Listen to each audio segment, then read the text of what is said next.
Good morning, everybody. My name is Dave Finale, and this is Real Estate Talk TGIF. It's Real Estate Talk TGIF, episode 253.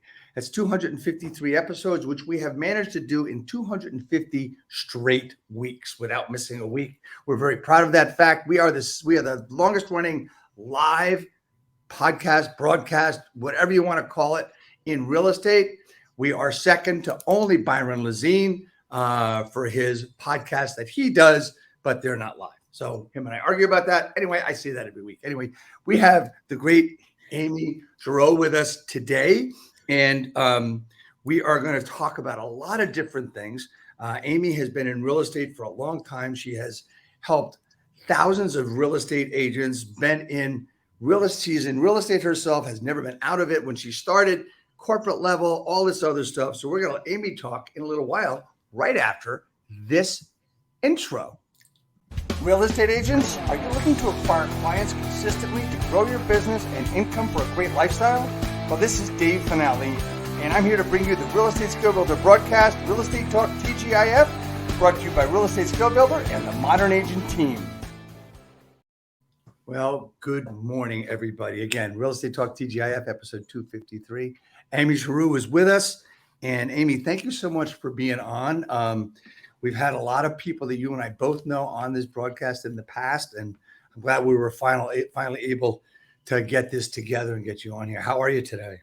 Dave, I'm great, and I'm very excited to be here today. Thank you. You're welcome. You're welcome. You're welcome. So everybody has, a story, right? Everybody has a journey that we get into, but before we get to that, I have a question I have to ask you, just like I ask everybody, and I'm going to start this by saying that most people do not get it right, the answer. And the question is, what does TGIF stand for? Oh my gosh. Yeah, it's a tough one, I know. Well, traditionally, thank God it's Friday, but that's not the real answer. It's close though. There's only one different word. Yeah, there's only one different word. And 3, 2, 1. That's it. The answer is, thank God it's finale. It's easy. It's right there, right in front of you.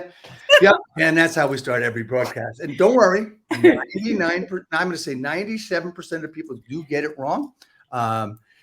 Repeat guests and friends they don't always get it right either. Anyway. Hashtag, thank God it's finale. Yay. You've been in real estate for a long time, but your path to real estate, your path to being the educator, to being the expert that you are today, is not like everybody else's, and everybody's path is different. So I always love to start these broadcasts talking about your path, your journey. Talk to me about, what happened? Where'd you get started? How'd you get here? Okay, Dave, it started in college. I ended up marrying my husband while I was still in college, much to my New York parents.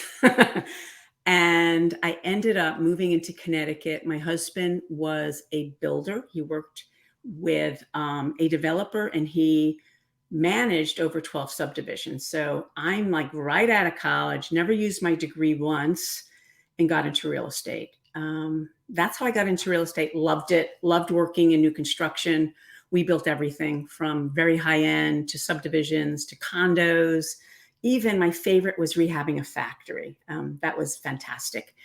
Did that from about 1987 to early 2000s, and I got bored. If teams were around, I would have done a team, but they weren't. But I loved education. I loved teaching Sunday school and knew I wanted to give back, and I needed to see better education. I really didn't like the stuff that was out there. I went back to school for adult education, adult learning theory, and instructional design, and then started writing courses. And it was all about technology. It was 2004, right? I got laughed out of the room when I was talking about Facebook, but I had a secret sauce because I knew how to write content to engage adults. Had a lot of fun with that. I worked with the great Matthew Ferrara. And in 2009, because of a tweet, Dave, NAR asked me to co-rewrite ePro with two great people, Ginger Wilcox and Bill Lublin. I did not realize what that would do. When you write a national course, you get on the map. I'm always like, keep your head down, make money, don't care about what anyone else thinks or does. But that got me noticed. So much so that Sherry Chris from Better Homes and Gardens said to me, we need you to come and run our learning. I literally put her off for 1.5 years because I've never had a paycheck. I've never worked in corporate. Yeah, I know how that is. Right? Yeah. But I went, and I was there for about 10 years. I think that was that was a great experience because I learned a lot of key things. I learned emotional intelligence. I learned how to work the room, and I learned how to communicate up to high C-level people and how to communicate down. And I had a staff where we created amazing content. About 2 years ago when COVID hit, I kind of was done, stayed longer than Sherry knew I would stay. So I left, and I've been consulting, Dave, and I've been writing courseware, and I am working with prop tech companies. And Dave, one of the things I'm passionate about is multiple income streams, because I think as realtors, we need to have a plan when we leave. We don't have a corporate 401k. So I own quite a bit of real estate and do that in many different ways. That's my story.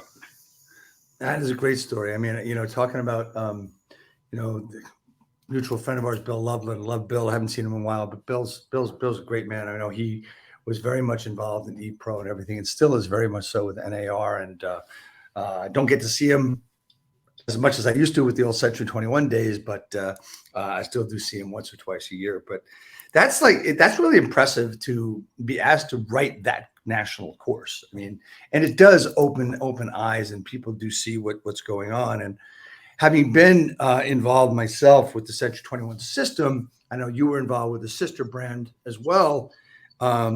You get to understand a little bit how corporate works. I mean, I've never been a fan of corporate. I've never been a fan of doing things what people want me to do. And the experience that we learn is amazing. I can go back to my first job. Take that back. My only job where I had to report somewhere, which was over 40 years ago. In 2 years, I made so many contacts and so many connections and so many friends that it lasted for me for 30 or so years, all those connections, because I kept them. What I learned was invaluable, right? And I can see the same thing happen for you, and it opened lots of doors, and that's like really, really cool. So you got into real estate in the beginning, right? So tell me, let's just go back to the very beginning when you got your license and when you're in Connecticut and everything else. What did you start with? How did you build your business? How did you start making money to pay the bills, Amy? So you have to remember, I'm a New Yorker, transplanted into Connecticut. And in New Yorkers, we have a story for everything, right? Hello, yeah. And my husband actually was sent up by the developer to scout real estate companies. So the first company we met with, we ended up not working with because of something they did to me. But then we actually ended up with a Century 21, which is amazing. So I went into the office, a hot shot, have my license. I go, I want to make money, waiting for the houses to be built so I did all 12 subdivisions with my husband, right? I did the models, I staged them, I sat at those houses and worked with other realtors to get the houses done, but it took me a while to get there. So I said, give me leads. And one of the agents in the office gave me a list of leads, and I start calling them. And these people are tough. Come to find out, they gave me a list of for sale by owners. Right. So actually, I cut my teeth on for sale by owners. What it did for me, it got me to the place where I'm like, they were so nasty, these people, but I overcame it.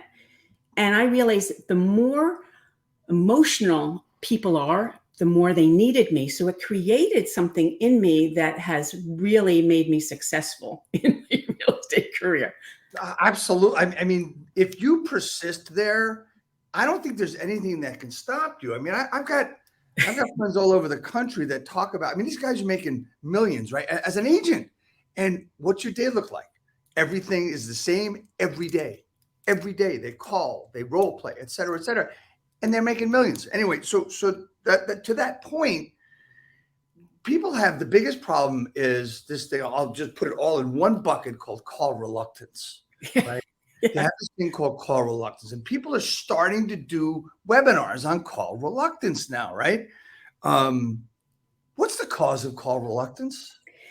I'm really glad you asked that. I work, the answer is we don't value ourselves as real estate professionals. Put it to you this way.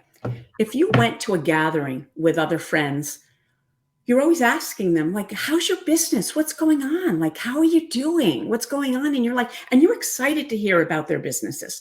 Why do we think that our friends and network don't want to hear about what we're doing?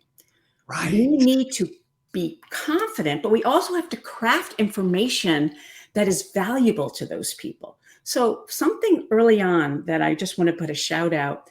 When we were doing our houses, I brought a stager in, and she helped me understand being able to use data. I know this is crazy, but she had me do, I look at about 47 data points in my MLS every month. So I understand what's going in on my market. So when I meet people, they go, what's going on in real estate? I can say things like, the national average used to be we would have 5 months of inventory. Do you know in West Hartford, Connecticut, we only have 1.2 months of inventory? And then they'll go, well, what do you mean? So that was how I did it with data. Right. Everyone's got to do it their own way, but you can't be afraid to talk. You have to be the person. I'm on a roll. Can I say one other thing, Dave? Go, sure. You have to be the person in everyone's phone as soon as they talk about real estate that they know to call you. And I have trained my friends. So I'm not selling a lot now, Dave, maybe doing 8 transactions a year just to keep myself in it. But if anyone talks about real estate, they know, wait a minute, I have to connect you with Amy. She told me to text her as soon as I met somebody. But I had to train my friends. So you have to train your friends and your sphere to say, when you meet somebody, this is what you do, but don't be afraid. Share. So Amy, it's like you read my program that I have called the SOI method. So Really? it's basically talks about, look, here's the thing. The first myth is that your friends and family and list don't want to talk to you. They don't want to hear from you. That's a myth. They actually do. Number 2, they don't know how to support you. Right. So you need to tell them. And the whole idea behind your list, your database, is not to call out and say, hey, you want to buy a house or want to sell a house? No, because that's what everybody thinks. But when you talk about working with your database, the sphere of influence is you're training them to refer you. So when you hear the words real estate, your name falls out of their mouth. Exactly. That's exactly. I know I just reiterated much of what you just said, but it's plain and simple, and it was worth repeating simply because, I have agents that I work with that are on my team, in my group, my downline, that I keep. Oh yeah, well I called them all last month. No, see, here's the thing. If I can keep going on just for a second. No, I love this. This is great. So Amy, here's the thing, right? So there's the old ways, the new ways, the virtual ways when it comes to the people Right. It's the old ways is, it's snail mail, it's phone calls, it's thank you notes, it's even email, because that still is the old ways. Then there's the new ways, taking all that stuff and putting it on social, right? And making sure everything corresponds to each other. That's huge. Right. And lastly, it's the virtual agent. How are you handling the people virtually, so they can get answers from you and be able to communicate with you that way? So I'm sorry, that was just, had to throw that out. No, but social media is important. So it's funny when I have a course on how to do the data points, and people go, I'm going to share them on social. I'm like, heck no. A consumer doesn't know what days on market or list to sale. When I see that stuff, I'm like, what a waste. That data is when you run into someone at the grocery store and they go, hey, I'm thinking about selling my house. I'm up on a Beacon Hill. And the guy up the street, he sold for 1.5. My house is much better. But using data, I can say, Brett, I can't wait to see what you've done to the house. Just so you know, last year, between 950 and 1.2, there were 32 real buyers. Between 1.2 and 1.5, there were 8 sales. So let's look about what your timeline looks like. And let me show you the other homes that sold and when can I come and see your house. But what did I do? I let data give me credibility. And I already let data be that third person to tell him you ain't getting 1.5, dude. You aren't. You told them that. You told them that in such a nice way, right? You know, when you see people at events, at gatherings or whatever, you know, people say, "Oh, you're in real estate. How's the market?" Because there's either one or now that used to be the only question. Now it's when's the market going to crash? That's another question, right? So I always tell people, look, you got to have some data points in your head, right? Because that piece of mail I mentioned, that's a market statistics postcard, but that's also a video. That's also an email. That's also a text. Land, sea, and air approach to everything we do, especially with our database. So if you mention some of those data points you talked about in a conversation, rather than saying, oh, you know what, the market sucks, or you know what, need more listings. No one cares about you. When they're asking a question, sometimes they're asking it just to be nice, but you know what? Most people want to know about what's going on in real estate, right? So Dave, if I could give two resources. Oh, absolutely. Lawrence Yun, who is the chief economist for NAR, every month does a meeting. And if you go to any of the national meetings, he does an update at the national meetings, but it's all on realtor.nar. That data is macro. I take that data and use it, but then I also do my local market by doing my MLS. That's one. If you're not good at that, shout out to Keeping Current Matters. Absolutely. Keeping Current Matters. It's $20 a month. He sends you great stuff every month. I'm going to just say, because my social media person says, don't put something out there that everyone else, you need to tweak it. Yeah. But even your talk track is there. So if you don't want to do what I'm doing, you're Keeping Current Matter stuff. When someone goes, how's the market? All you got to do is remember what you read in that email from them. And you got it. So those would be two resources I would share. And I'm very proud to say that Steve Harney was one of the original people on this broadcast. Cool. Steve's a great guy. He's a great, great guy. Started in Long Island. They had 300 agents. Anyway, I digress. Okay. So, you know, we've talked about a lot of stuff to help agents get started. We talked about, you know, making the calls, you know, not being afraid to make calls. We talked about call reluctance. And we talked about that we don't you said that we don't value ourselves as real estate agents. But I got to ask you a question in reference to that. Could it be that we're not sure of ourselves, or is that having to do with value? Could it be that we're not practiced and we're not rehearsed? Do we need to practice? Do we need to rehearse? What are your thoughts on that? We do.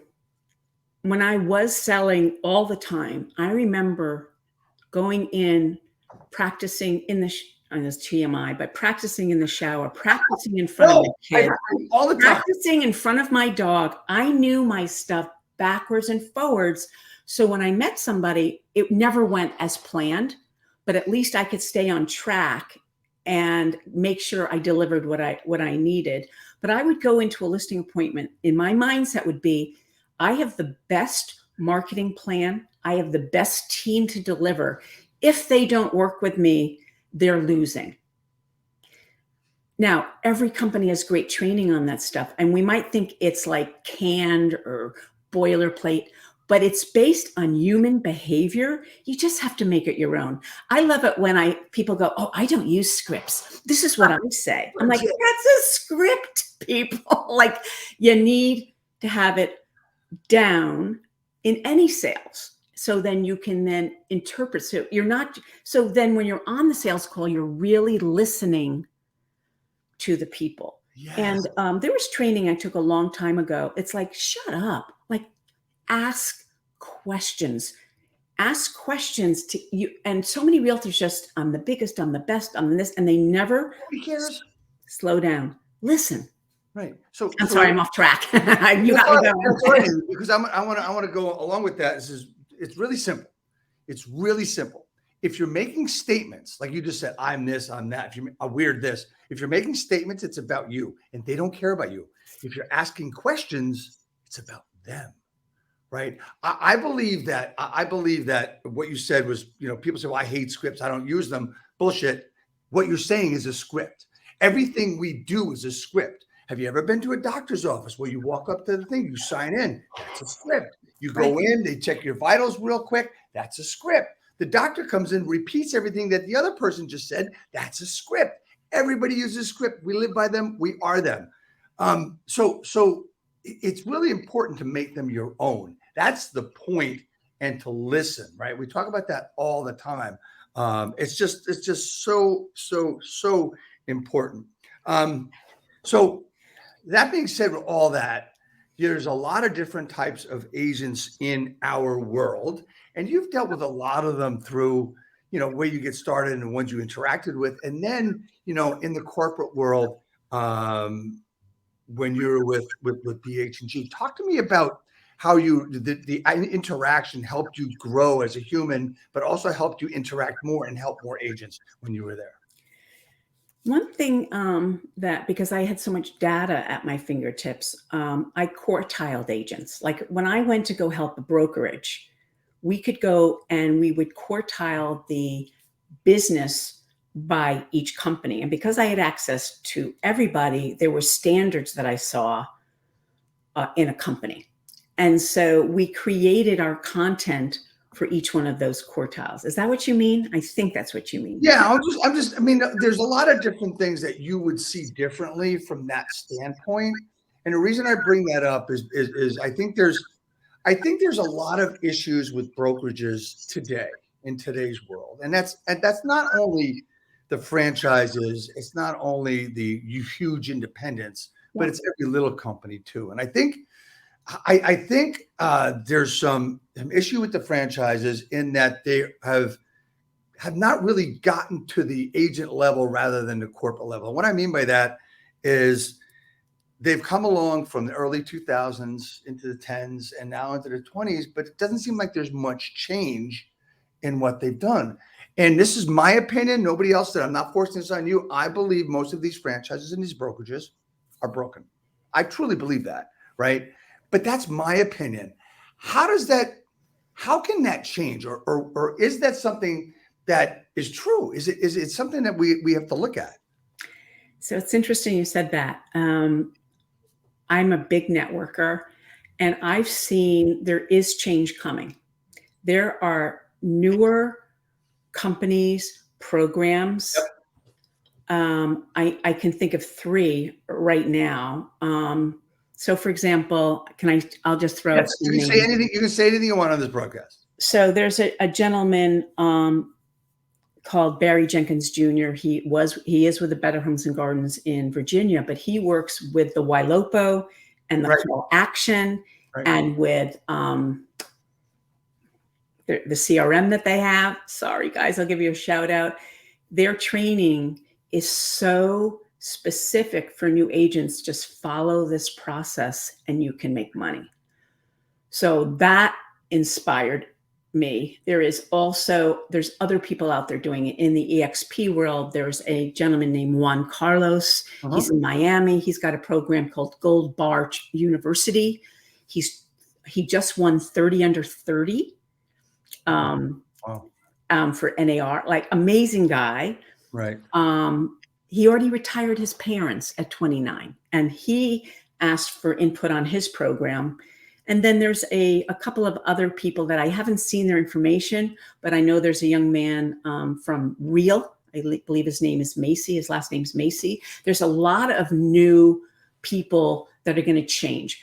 When you talk about the corporate, I will say one thing. When I was at Anywhere, there is a person there where there is training for new agents that is very valuable. When I was at Better Homes and Gardens, we increased new agent business by 35%. Now, what does that mean? That means in the first 6 months, they'll be having between three to 6 transactions if they did the work.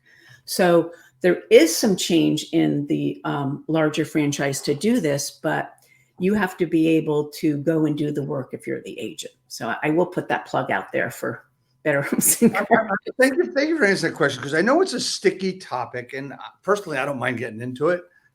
Having been with a franchise and having been outside and working with large independents who have the same problem, right? So, and then being with the company I'm with now, so being able to be free to do what you want, provided you know what you're doing, well, I take that back. Not knowing what you're doing, but actually follow the rules that are in compliance.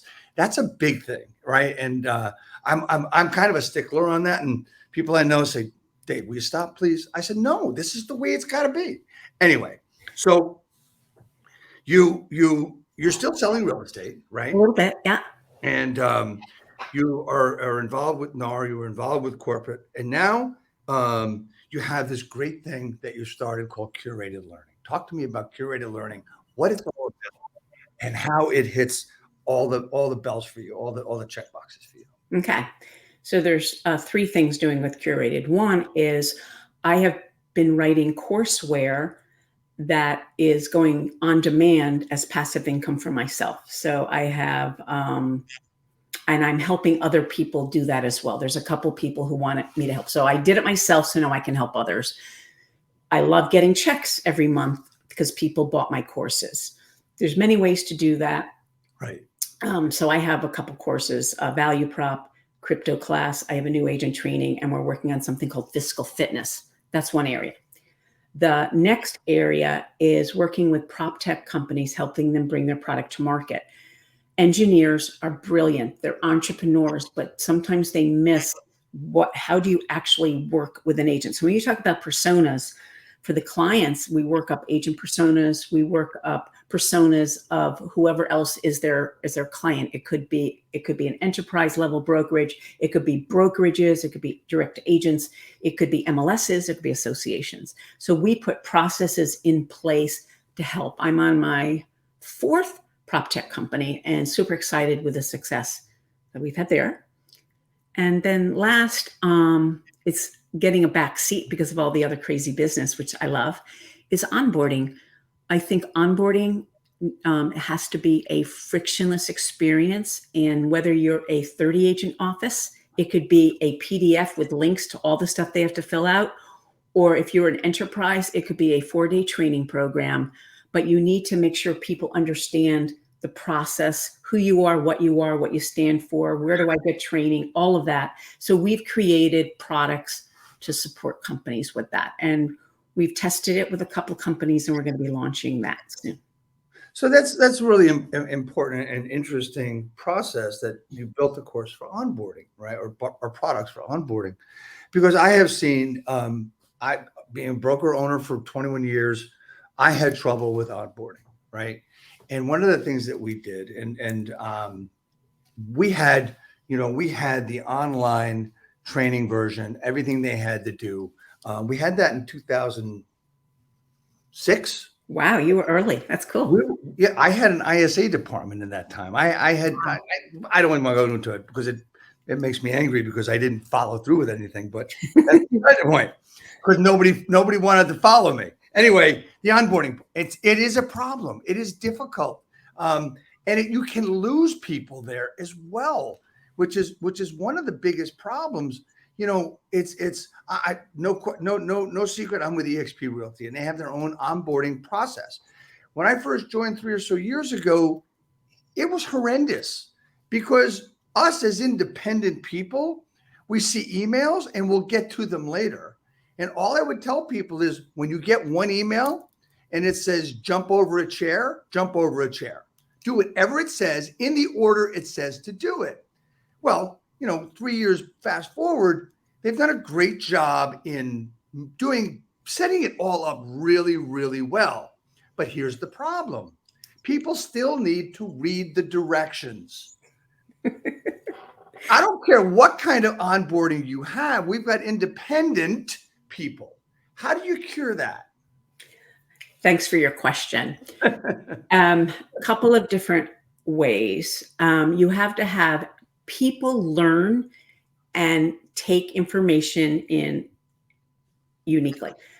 You're going to hear my secret sauce now. When I went back to school, I learned about what they call learning styles. It's not personality styles. It's Right. how you learn. Right.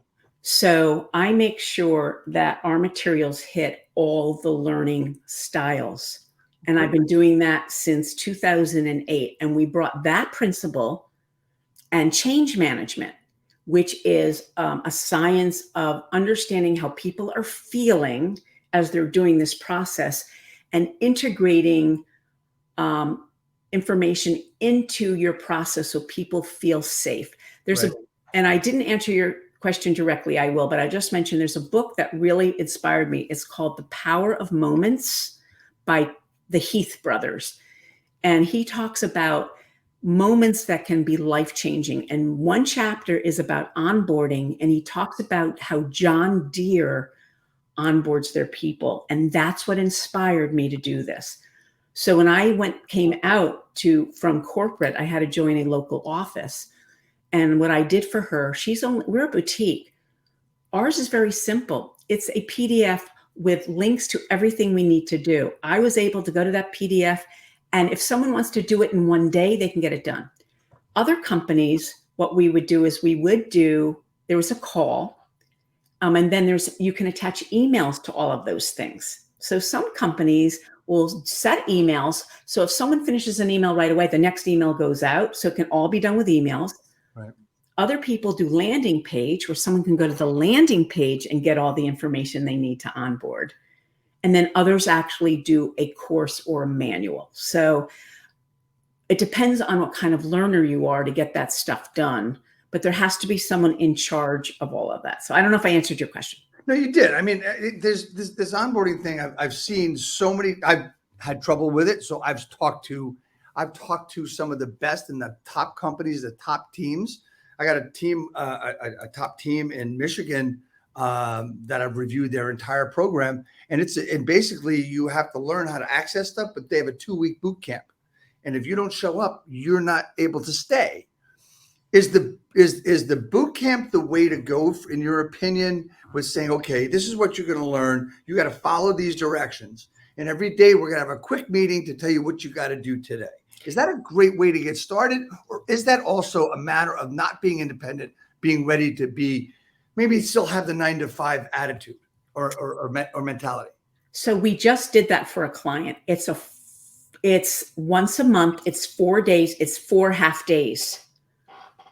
It's working, but we do have people who can't always attend. So we're doing what we call a blended. We're creating it in their learning management system. We're recording all the sessions. We're breaking it up into chunks, and we're having the process. So we're putting it in an LMS. And I think you have to realize not only learning styles, but each generation learns. The next generation that's coming into real estate, the Gen Z, very different than Gen Y or millennials. So we make sure that we understand how all of those people do learn. The Gen Z is very interesting to me, very interesting. So we're looking at that now as we do our work. But this was a company in California. They're a boutique. They have 400 agents. They are doing the boot camp, but people are saying, I couldn't make it. So now we're building it into their learning management system. Okay. So I just want to hit one of the top point on this onboarding thing is in person or not, right? So I actually believe that we can do a lot better and have a bigger impact in person. Maybe that's No, I think if you can do it, yes. And that's where I told you we created the 4 days. We have 4 manuals. So we have the first day is who, what, when, where, like, who do you call? What's our culture? How should I act? How do I relate we have all of that the first day. The second day is how do we do lead gen here? So all of that. Right. And then the third day is how we work with sellers. And the fourth day is how we work with buyers. Very easy. Okay. So if you can do in person, do in person. Yep. It can be a real challenge. And what I don't understand, and maybe you can help me with this, and maybe some other team leaders, you really want to be in this business, but you need to be at the office to start working at 9 o'clock. It's just like any other job, right? If you worked at a supermarket, you would be there at 5 to 9, punch in at 9 o'clock, and you start working. Right. How do we get real estate agents to do that? So part of the class is time management. Okay. In that first day, we talk about what does a day look like? And then we plot in as the week goes on, all the things they need to do. But one of the first things we teach them is business plan. And it's simple. Business planning And like, how much money want to make? Well, let me show you how many transactions you need to get to that number. And by the way, for you to get those many transactions, you're going to need to make these many calls and have these many appointments. It's a science. But then how are you going to do this, the sphere and staying in touch? Then you talk to them about time management. And if they truly have the entrepreneur mindset, they will make it. And it doesn't matter where they're coming from. If they're hungry enough, Right, they will get it. In my office, there's a downsized CFO who uses her value of numbers to wow, high value. On the other side of me is a recently divorced 40-year-old who has no college and 3 kids and not getting much money from her other partner. And she just quit her second job and she's full-time real estate because she followed what I just told you. So time blocking. Oh my God. And yeah, thank you. That's I want to emphasize that. So, it's not about doing what you're told to do. It's a choice. Okay. Right. It's not about being told what to do. It's a matter of what your choices are and what you need to get done. And that's a matter of, there's time management, but I believe more in choice management than anything else. And that will lead itself to the proper time management. So you mentioned something earlier that I really want to get into, because it is probably one of the biggest problem that most of the agents in our business have. Most agents don't have a plan. And when we talk about plan, I'm not talking about a business plan right now. I'm talking about a fiscal plan, a financial plan, fiscal fitness, which is something that you're really big on. And this is that curated learning. And I want to talk about fiscal fitness, maybe the ABCs, or where's the best place to start and where should they go? Thanks, David. You're welcome. My sister's a CPA. She has a class that she teaches women entrepreneurs how to run a business. About 3 years ago, her daughter bought a condo in Santa Barbara, California, and she took the realtor out to lunch. And my sister calls me after. She goes, Amy, this woman makes $2 million a year and she has no plan for her future. Is this normal in this industry? I'm like, She goes, I'm writing a course. So we're in the middle of it. But bottom line is, business plan needs to be shared with a financial planner, or your accountant, so that you can see how what you're doing as a realtor can translate into making sure you're saving enough money so you can retire or sell your business. And what they need to understand is the traditional and non-traditional vehicles that they're going to need, because they're not getting a 401k when they leave if they haven't started putting money away in different vehicles. It could be traditional like IRAs. And for example, this might be too in the weeds, David, but I'll share. I'm an LLC. I file as an S Corp. I have a payroll. It's me and my husband. We fund 2 personal 401ks every year. We put away $2,000 a month. It's $26,000 at the end of the year. But because I have a payroll, I pay $50 a month for payroll, right? At the end of the year, I can fund those up to $63,000. Now, I can fund those. Guess what that happens to my tax liability, David? Reduces it.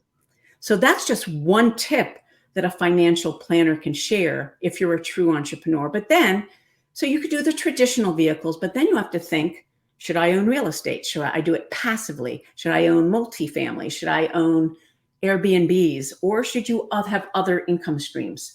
So that's what we wrote the course on. But if they don't want to take the course, get your business plan done and bring it to a financial planner or an accountant who understands you to help set up something. So when you want to slow down, you can have income coming in other than Social Security. So I want to talk more about multiple income streams, but I first want to ask this question because, a lot of agents, the majority of agents are not, producers of, $500,000 of income. I mean, you were talking about, 50,000 to 100,000, hopefully, right? Yeah. Where do they start? Because if we're talking about, yes, they can have the LLC, and we're not going to get into the weeds of how to set that all up, because truth be told, I have the same thing, right? So, but the question is, well, you know what? I'm not those big guys. I can't afford to spend that kind of money. Right. How do I start? So in the business plan, if you're putting all of your business costs and all your personal costs, you'll see what you need to live. Right. And then let's say that I'll make this up. Let's say you're to live, you need 60,000 and Okay. you're making 80, right? Right. Your financial planner can help you figure out what needs to go for taxes. But then even if it's $500 a month, it's enough. Like, get started. So Right. there's, for us, one thing that I share right away is someone needs to have what I call a security fund, and that's 30 grand. That took me 10 years when I started to get, but I put away money. So there's a plan. So even if it's $500, you need to have that security blanket, and then you can start investing in other vehicles. Hopefully that made sense. It's a great start. I mean, I mean, if it's okay. I would recommend a book called Profit First by Mike Michalowicz. It is a great book. It talks about how to have, basically, it's different bank accounts, different buckets. What's the name of it again? I'm going to read it. What is it? It's Profit First Okay, by Mike Michalowicz. cool. Okay, Mike's been on the broadcast a couple of times. That is a great book to, it's different buckets. It actually tells you to have bank accounts in different areas so you can't go from one to the other. So Yeah. it controls stuff, and it's a great concept. Mike's a great guy. He actually lives close to here. Anyway, I wanted to talk to you about, if you could go into a little bit to explain multiple streams of income. Sure. What are we talking about there? And again, let's go back to the same question. How does the little guy get started? So interesting. Every time I had a baby, I bought a house. I bought a multifamily. I only have 2 kids. That's okay. But that's how I started way back in my 20s. And that funded their college. I was able to take the equity out of those houses because the rent, and that's how I paid for my kids' college. But those houses we've since sold and moved up to other rentals. So you have to decide, like, there are people like Lublin who have hundreds and hundreds of multis. I have 7. That's it, right? I use person to help me with those rentals. Mhm. And I have income streams from those properties. So I'm getting equity and income streams from multifamilies. Now, it's different in every area, what kind of property. So that's one. Another is an Airbnb. If you want a vacation home. So what I say is I have a vacation home that I rent out once in a while. So I have one of those now. We go up to this place all the time, but I do Airbnb with that. So that's another income stream. And the other one that's, I know people do commercial. I do some, I would recommend possibly looking at what we call passive investing. There's a lot of groups around the country where, let's say it's a 200 unit apartment building. Some of them are upgrading like C or B units, Right. or they're A, and you can go in for 50,000. So what these companies do is they will show you all of their numbers. They'll give you a quarterly return, maybe 5% right now because everything's changed. It used to be, we were getting 8 to 10. We're not getting that now. But then after 3 years, they refinance, and then you get a percentage over and above your money. Right. Normally 50 to 100%. So if you put 50,000 in 3 years, you'll walk away with 100,000. So that's the other one. Is that what I think that's what you meant? Yes, and here's what I want to emphasize. I'm going to emphasize what you're talking about with a story. Okay, there's a lot of ways to get started, right? Yeah. There's a lot of ways as an agent, even as any individual, right? So I'm going to use a success story, and I'll give you her name. Her name is Caitlin Finale. Yes, she is my daughter, right? So Caitlin, a couple of years ago after COVID, once said she wanted to buy a condo. She didn't want to rent anymore. She wanted to buy a condo. So she bought this condo. How old is she, David? She is right now 30 years old. Cool. Okay. So she bought this condo in Hoboken, New Jersey, 2 years ago. Hoboken is, Hot. It is hot. It is up and coming. And she bought it at the right time. And what she has done is she's decided that, you know what? I don't want to live in Hoboken anymore, because Hoboken is, out of college to 30. And I had her cousin, actually, my niece had said, you know what, when you're in Hoboken, when you reach 28, 29, 30, you either get married or get a dog or you leave Hoboken, right? Yep. So my daughter has decided that she's going to leave Hoboken, and she's been able to rent her unit out at a positive cash flow, and now is able to buy her single family home now. So she'll have a rental property and she'll have her own home and be able to afford each easily. Now, a different strategy would be to buy a 2-family FHA, buy it, live there for a year, Right. refinance, then buy another one and another one. I have several investors I work with that I do that with. And as an agent or as an individual, in a couple of years, you can have a couple $1 million worth of real estate and not even work at it.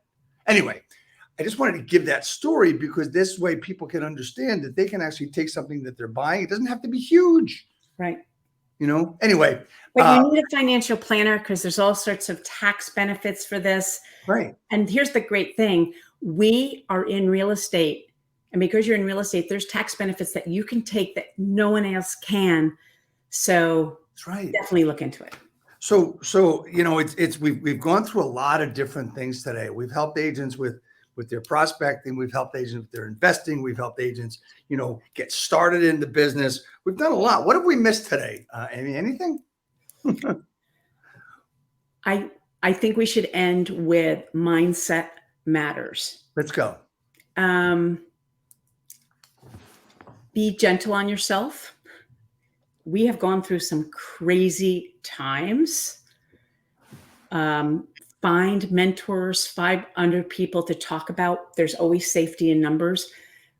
Be kind to yourself right now, because we're coming into a whole new time when business is shifting right now.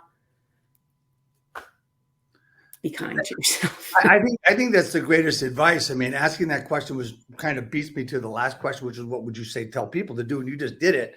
And that's fantastic. It's you can see on the screen, everybody, Amy's Instagram at Amy Chorew, and then all the other contact information is there.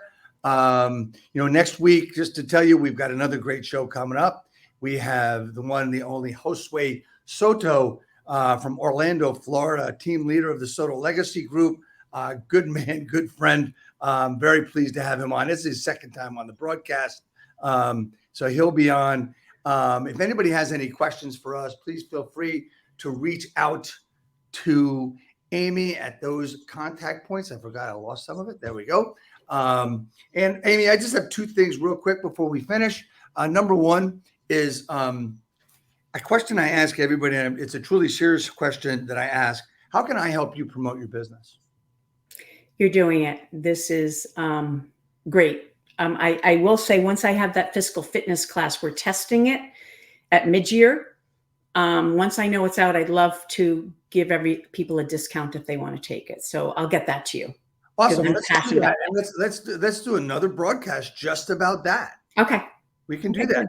And lastly, you saw a couple of your friends be on the broadcast and you found out that they got a hat.